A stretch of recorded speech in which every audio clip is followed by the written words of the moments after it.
Welcome back to Love Maps. That's interesting because we find that there are a lot of people now who are getting labeled as sex addicts, people who are in a supposedly monogamous relationship, who have affairs, who want to have experiences outside of the marriage, and they get labeled as sex addicts.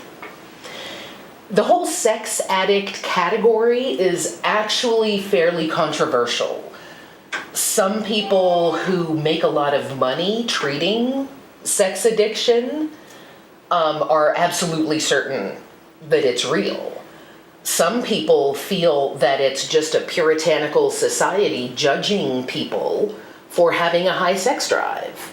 And ironically, people whose sex drive is too low also get judged. People who are asexual or have very low sex drives are problematized also by sex therapists as having kind of hyposexual disorder, or that they're malfunctioning sexually somehow. So as a society, we have a pretty narrow range of what's acceptable to us. And if other people, sexually, yeah, and in many other ways too, gender ranges are incredibly small.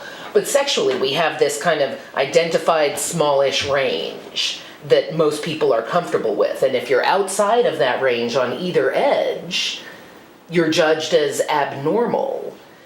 And I find that ironic as a sociologist, because what is acceptable sexually within that range changes dramatically over time, and depending on what culture you're talking about, and even what subculture.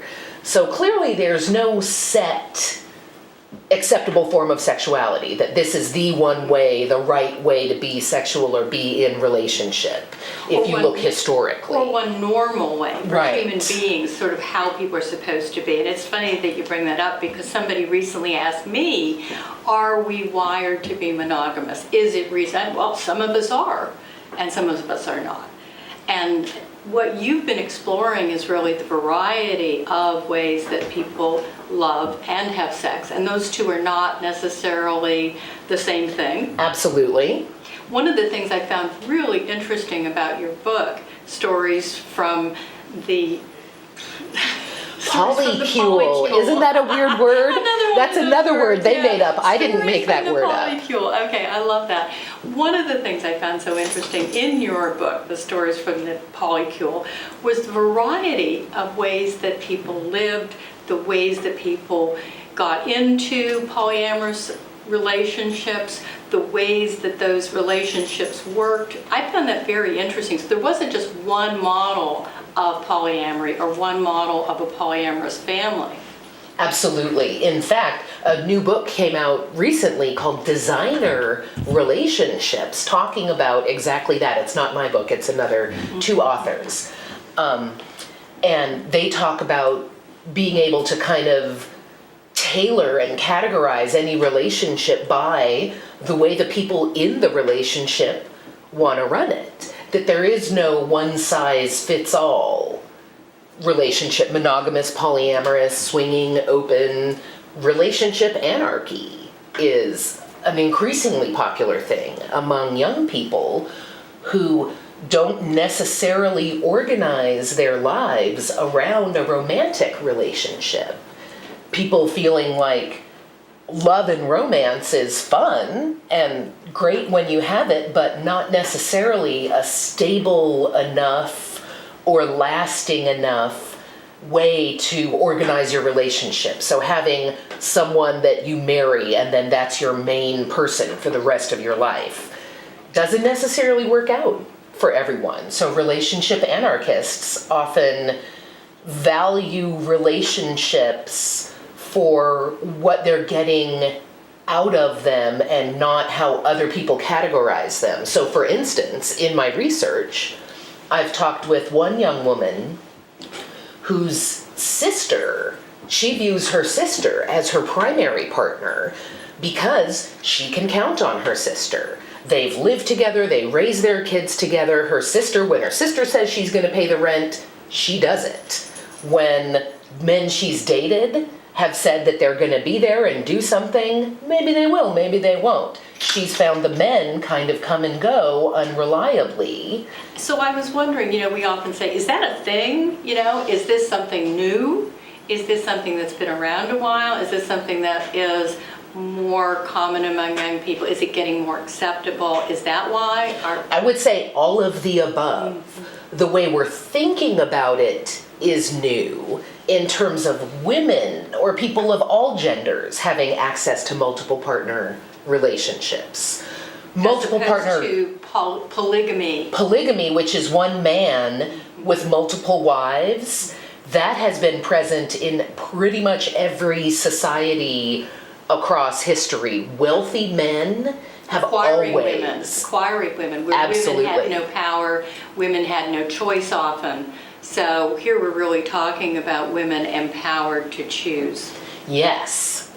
And I think there has been a significant shift in attitudes towards monogamy is now, especially for people in their 20s and 30s or younger than that, monogamy is negotiable.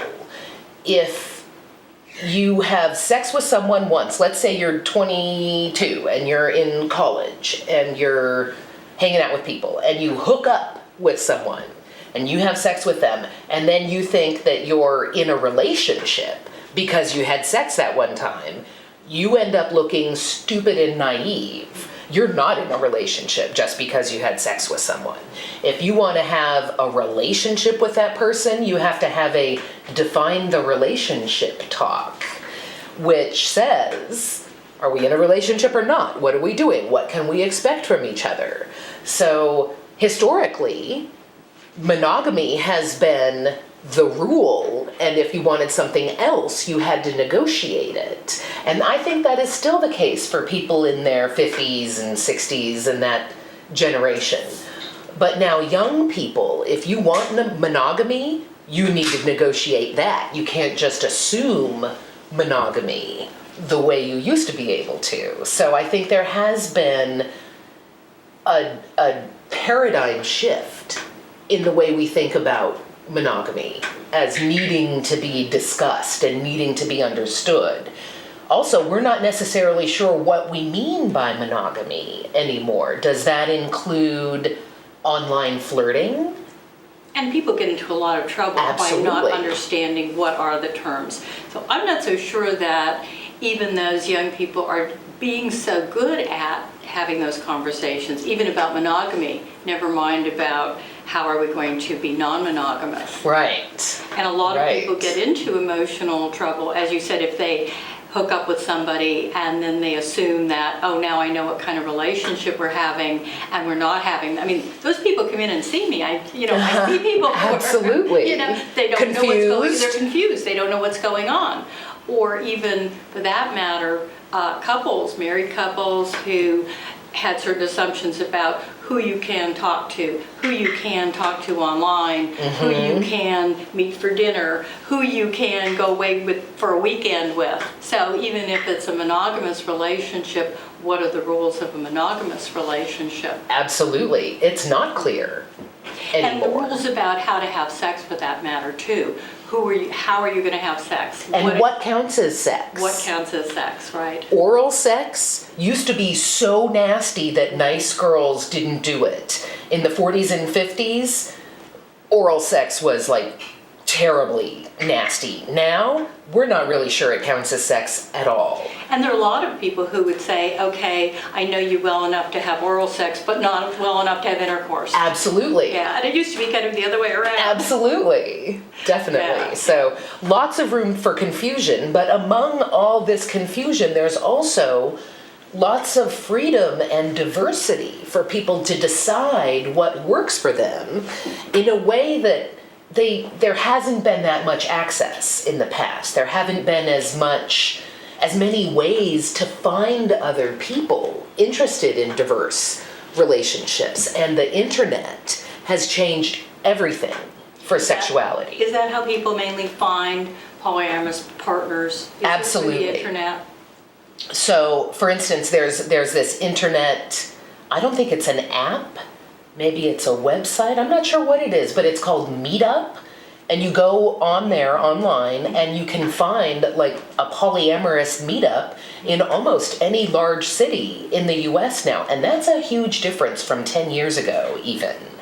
When already, I mean, we did have the internet 10 years ago and we had people finding partners online, but it wasn't as well established as it is now that you can find polyamorous meetups to find partners or to find advice or even just feel accepted. Find a place where you can feel like you can be yourself anywhere online now. So that brings up another issue, which is that in some way, people who are polyamorous are kind of in the same situation that gay and lesbian were, or still are sometimes in some places, about coming out. The whole thing about how do you live openly in a polyamorous kind of relationship? How are you out to, who are you out to, and how do you come out? I mean, isn't that really also an issue? Absolutely. Coming out is a big deal. A slightly less of a big deal potentially than for people in gay and lesbian relationships, because gay and lesbian relationships are so recognizable as a society. If we see two women with a dog on a leash and a stroller in the park, we can interpret them as a lesbian couple with their kid and their dog out at the playground, kind of doing the regular family thing. But if you see three people, for instance, seated at a table in a restaurant, the first thing that occurs to you is not going to be, oh, there's a polyamorous triad.